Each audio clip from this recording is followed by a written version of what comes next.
Bloomberg Business Week has dropped a bombshell. Chinese intelligence agents of the People's Liberation Army forced factories in China to add tiny spy chips to server boards being manufactured for industry-leading Supermicro to be sold to industry giants like Apple and Amazon. Their boards and servers literally provide the hearts and minds for many of the world's data centers, large and small. And, the report says, they've all been compromised, hacked, at the hardware level. I'm Rene Ritchie. Welcome back to Vector. I'm so glad you could join me. This is going to be something of a priority intercept, so buckle up. According to Bloomberg, the hardware hack was discovered when Amazon decided to buy Supermicro customer and streaming video disruptor Elemental Technologies, but first had sample servers sent to Canada for security evaluation. The result, again, according to Bloomberg, and forgive me, I'm going to read a lot here, but it's super important. Nested on the server's motherboards, the testers found a tiny microchip, not much bigger than a grain of rice, that wasn't part of the board's original design. Amazon reported the discovery to the US authorities, sending a shudder through the intelligence community. Elemental servers could be found in Department of Defense data centers, the CIA's drone operations, and the onboard networks of Navy warships, and Elemental was just one of hundreds of Supermicro customers. During the ensuing top-secret probe, which remains open more than 3 years later, investigators determined that the chips allowed the attackers to create a stealth doorway into any network that included the altered machines. Now, if true, it's impossible to downplay the severity of this.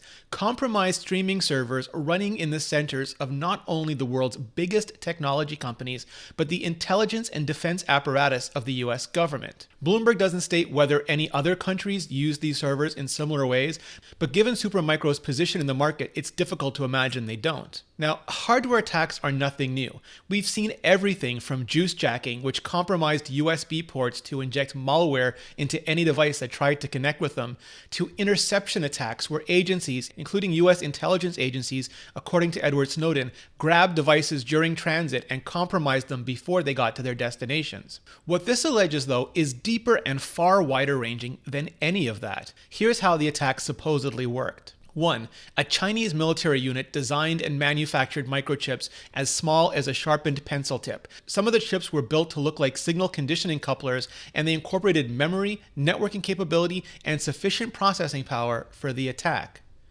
2. The microchips were inserted at Chinese factories that supplied Supermicro, one of the world's biggest sellers of server motherboards. 3. The compromised motherboards were built into servers assembled by Supermicro. 4. The sabotaged servers made their way into data centers operated by dozens of companies. To get the chips into the motherboards, Bloomberg says an ages-old bribe threat model was used.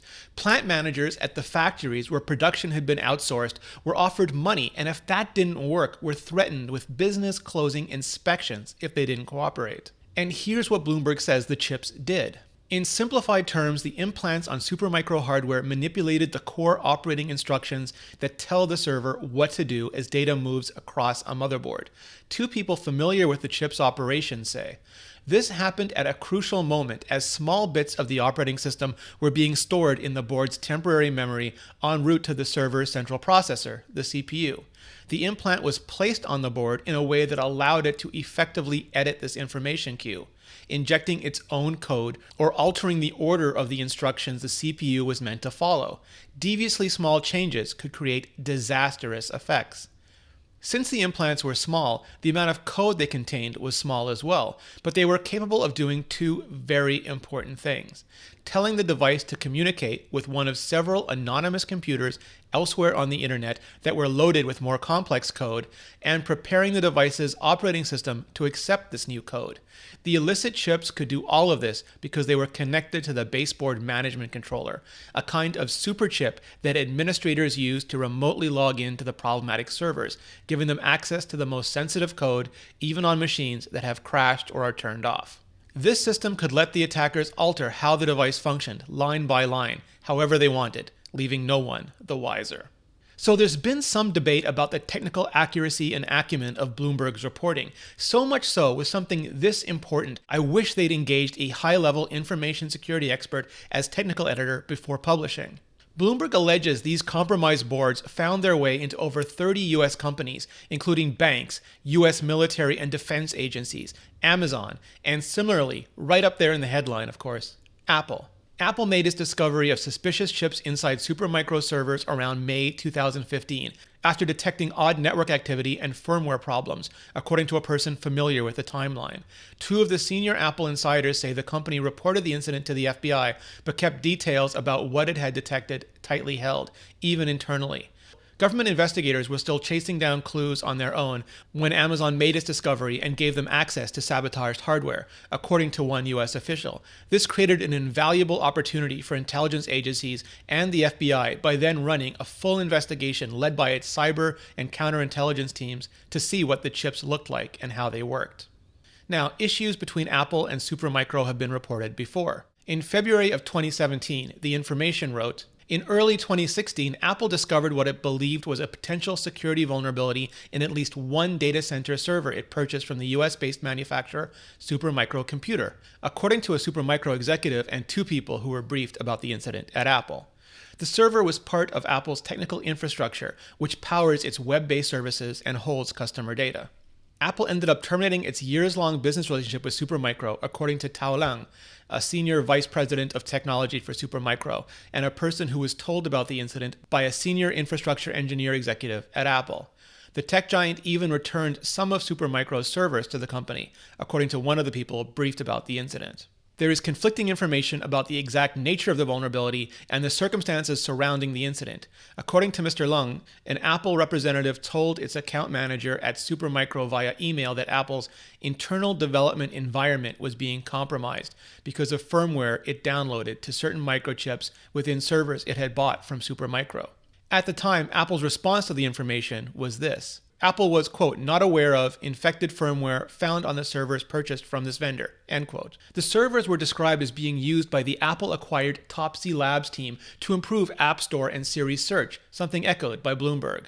Three senior insiders at Apple say that in the summer of 2015, it too found malicious chips on Supermicro motherboards. Apple severed ties with Supermicro the following year for what it described as unrelated reasons. Now, why Apple would wait so long to take action, given the severity of the circumstances alleged, isn't addressed here by Bloomberg. Apple's response to Bloomberg was, in a word, savage. I've been covering Apple for a decade, and I can't recall ever seeing anything as aggressive or as encompassing as this, especially from Apple. Here's what Apple shared with me and other outlets. And yeah, I know, so much reading so far, so much. But this is important and really has to be presented in full to be understood in full. Over the course of the past year, Bloomberg has contacted us multiple times with claims, sometimes vague and sometimes elaborate, of an alleged security incident at Apple.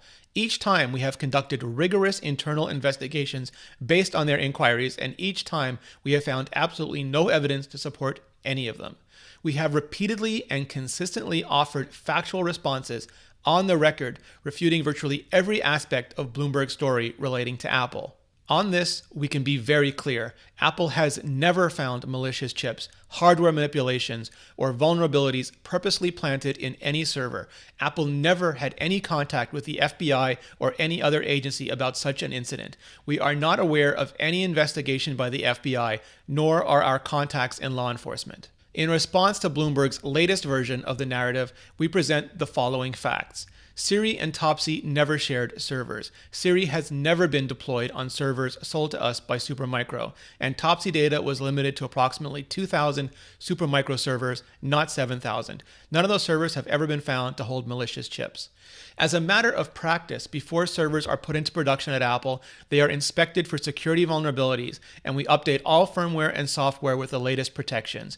We did not uncover any unusual vulnerabilities in the servers we purchased from Supermicro when we updated the firmware and our software according to our standard procedures. We are deeply disappointed that in their dealings with us, Bloomberg's reporters have not been open to the possibility they or their sources might be wrong or misinformed.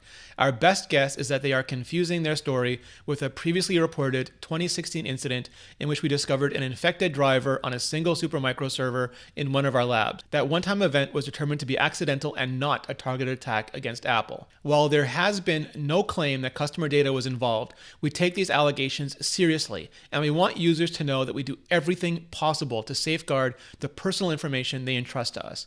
We also want them to know that what Bloomberg is reporting about Apple is inaccurate. Apple has always believed in being transparent about the ways we handle and protect data. If there were ever such an event as Bloomberg News has claimed, we would be forthcoming about it and we would work closely with law enforcement. Apple engineers conduct regular and rigorous security screenings to ensure that our systems are safe. We know that security is an endless race, and that's why we constantly fortify our systems against increasingly sophisticated hackers and cybercriminals who want to steal our data. Phew. So, just as I was about to start filming this show, Amazon posted a longer refutation, every bit as aggressive and encompassing as Apple's. I'll spare you the full text of that, but will share with you one of the important parts, and I'll link to the full statement in the description below. There are so many inaccuracies in this article as it relates to Amazon that they're hard to count. We will name only a few of them here. First, when Amazon was considering acquiring Elemental, we did a lot of due diligence with our own security team and also commissioned a single external security company to do a security assessment for us as well. That report did not identify any issues with modified chips or hardware. As is typical with most of these audits, it offered some recommended areas to remediate, and we fixed all critical issues before the acquisition closed. This was the sole external security report commissioned. Bloomberg has admittedly never seen our commissioned security report nor any other, and refused to share any details of any purported other reports with us. So here you have what should be one of the most respected business publications in the industry, with a years-long report that, presumably, had its fact-checkers fact-checks fact-checked. And on the other side, the biggest tech companies in the world, public companies that are subject to the SEC and shareholder lawsuits, issuing statements that contradict it in the strongest terms imaginable. Now, just as I pointed out the information I'd previously reported on Apple and Supermicro, I'd be remiss if I didn't also point out that Bloomberg has gotten Apple wrong in the past, including and especially reports that the iPhone X wasn't selling, something that combined with similar coverage from similar outlets that I called at the time a failure verging on malpractice that needed to be carefully vetted for potential market manipulation by the usual hedge fund suspects. Bloomberg also holds the distinction of drawing the previous aggressive PR response record when it claimed Apple had sacrificed Face ID security in order to increase manufacturing yields, something that was almost Steve Jobsian in its terse fury. So, where does that leave us? 1. Bloomberg could have gotten this catastrophically wrong. Through some mix of broken telephone, rumor mutation, and the constant need to get Apple into headlines, the story as written could have elements of truth, but in broad strokes and details simply not have gotten it right. For a major publication, that would be a bloody nose to say the least. Though we now live in a day and age where previously career-ending incidents sometimes aren't even remembered scant few hours later. 2. Apple and Amazon could be lying. A gag order would result in no comment. Compartmentalization, where executives know things PR does not, may fly for a standard rebuttal, but not anything as extreme as we're seeing. This isn't PR in the dark. This is PR unleashed, Kraken style. They're not even parsing words or hiding attribution. They're closing holes, and in Amazon's case, stamping on high-level names. And as public companies, that's more than risking a bloody nose. It's risking the liver shot of a federal investigation and civil lawsuits. There's no crime that we know of here to cover up. Apple, Amazon, and others are victims. No risk assessment makes that make any sense. 3. Something else entirely could be going on. As with iPhone X sales reports being manipulated for stock shorting purposes, there could be elements at play trying to manipulate companies, markets, and sentiments in aid of or against anything and everything from trade agreements to security agendas. That's an incredibly conspiratorial stance to take on any of this, but given how media can and will be manipulated these days, it's better leaving nothing on the table. No matter what you choose personally to believe, the risk is so great here because eventually the truth will come out. If there is or was an FBI investigation, that will come out.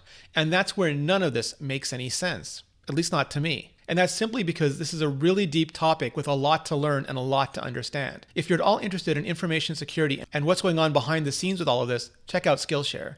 Skillshare is an online learning community with over 20,000 classes in cybersecurity, network hardening, personal protection, and more. Premium membership gives you unlimited access to high-quality classes on must-know topics so you can get better at your job, get a better job, or learn about something that is super interesting but just isn't your job. To sign up, visit the link in the description and get 2 months of unlimited access for free.